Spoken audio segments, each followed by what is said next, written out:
third attempt, long story. But anyways, hello everyone, and welcome back to the commentary train line. That's what I am calling this new series. And right here, I begin to paint grass. Why am I just narrating what I'm doing? So, anyways, my voice is a lot better than it was yesterday for whatever reason. I was probably going to the pool and then accidentally, so you know those noodle tubes? How if you blow into them when you have water, it like sprays out the other end because that's physics right there for you. But have you ever done that and then the other end goes in and you accidentally did it the wrong way to take a breather and a bunch comes in? Yeah, that happened to me. It sucked for a few seconds, but then it felt like nothing and I just kept swimming. Yeah, that was pretty hilarious. And I belly flopped. It hurt for like 10 minutes. That's my pool experience yesterday. But why am I talking about this? I'm building a train line, not a pool, and telling my experiences of it. So, what you just saw me doing in the map was making sure that a freight train would fit out here on the double track section until it turns to one track, because then there would be no point for the switch if it didn't fit. But it does, so now a train can be waiting there, and then a freight train can just come around it and then do the switch and then go in. And this is going to be a mountainous road area, which then turns into street running, which one of you, I forgot who exactly, requested. Yeah, so right here, it's going to turn into street running. And I run into a few issues, which you'll see in a few minutes. So right here, I try so long to get the crossing to be straight, but it just doesn't work out. This is one of the issues. It just won't go straight. You see me flipping it around for a while. And then I start building the road. I connect it. And then you see this long stretch of track going straight, because I'm too lazy to do a curved street run. And this does not completely conclude the street running. I'm gonna work a little bit more on it in parts 3, fine detailing, which will make it look a little more like street running. But for now, it's just gonna have two roads on one side and the track in the middle.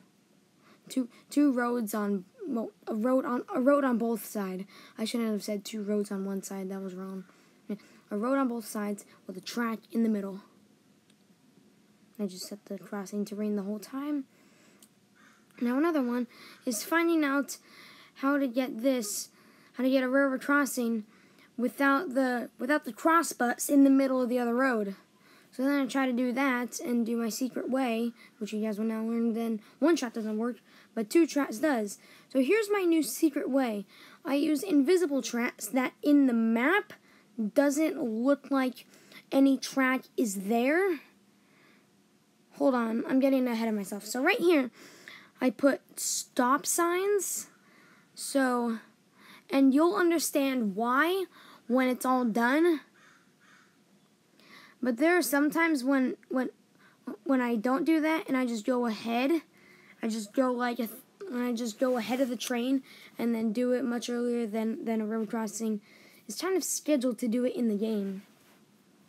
I wish you can set how far away it rings from the train. I don't think I said that right, but I wish you can. Yeah, I don't know. I don't know how to say what I'm trying to say. But if there was a way to, like, have a farther distance from when the crossing would start raining from the train. Alright, so I set it to 3. So now I grab invisible track, which from the map doesn't look like any track is there and is completely invisible in general. It's like you can't even see it. And now I add a switch, one which has no train, another which has one, and and I just make sure it's, and then I just have to lower it down so you don't see the car, which when I switch the switch activates the railroad crossing. So yeah, that's basically how that works. And those stop signs will tell the train to, well, stop, and then you just tap the switch to make the gate go down, and then you slowly pass through it, and then at the end of your train, stop again, and then just tap the switch again to make the gates go up, and then you can keep going. I don't think I'm gonna make any more railroad crossings like that, but I just felt like that was the only way to do that, because I kind of wanted to have like a street that goes across like that, like the way I have it. But this seemed to be the easiest and hardest, but most successful way to do it.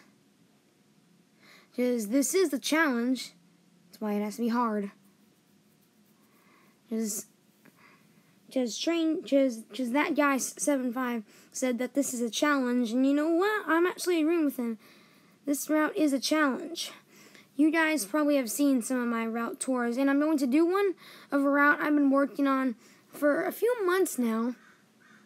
I'm just gonna, because it's part of, so that Rio Grande route, I'm gonna do a tour of that full route, and I'm telling you guys, it is like 80 times the size, no, even more than that, like 1,000,000 times the size of that small Rio Grande route.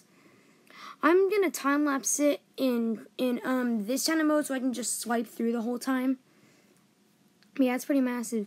So right here, there's a big jump with mountains and stuff. It's right now. So yeah, I add all the mountains, and here I show you the full route so far. You can see the road with the mountains, and I also add some shops along the way. I never continued that road in this part, but I will in the next part.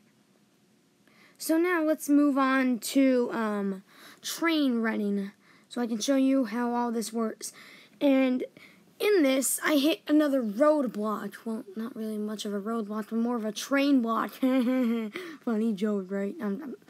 But anyways, so let's get up to the street running, and you guys will find the problem. For now, let's just do a little bit of trains rail fanning.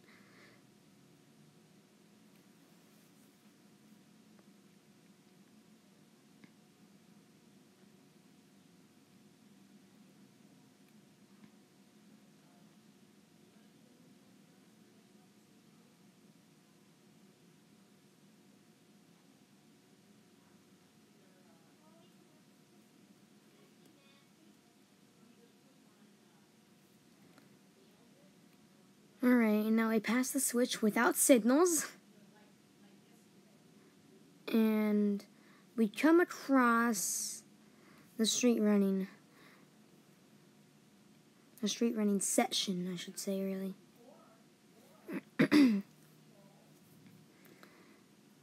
We cross the railroad crossing right here. And we slow down to the signal. I know it says red up there, but don't mind the fact that in the end I pass it when it's on the route. Even when I just continue more forward, it's not going to be red. So yeah, I stop at the railroad crossing. Well, I almost stop by the Dixon's shop unintentionally. I don't even know what's in there. I reduced to 1 mile an hour if you guys saw that. And yeah, you see that the gates are not coming down. So I reduced down to 0 now, and then I noticed that the switch is locked. That one tiny little freight car, that one tiny little empty freight car that activates the crossing is too close to the railroad crossing, and that other one just goes off automatically. So yeah, now we move on. When I extend that part of the track, and I already tested it, it does work. And I'm basically just going to show you what to do, even though it's pretty simple and kind of obvious. Especially for you guys, once it's done, you guys won't have to do all the building and all that stuff unless you take this idea to get some special stuff like that. Yeah, you just tap the switch and there you go. The crossings go off. Wait for the gates to go down. You have a horn show because just screw quiet zones, and slowly progress through the railroad crossing. Even though I make my way to like almost 15 and blast through that other railroad crossing and then stop again. Just in case you forget to turn off the railroad crossing. It's almost like you know how that one Ralph Landing Salem Mini video where the train stopped at the railroad crossing, went through, stopped again, and then left? It's basically like that, but only it's not just like a day. It's like every single train. It's like a flagged crossing, but every single time. So just stop both ways. Make sure you turn it on and off, unless you want to hit some cars if you're really savage. And yeah, this is the end of part 2.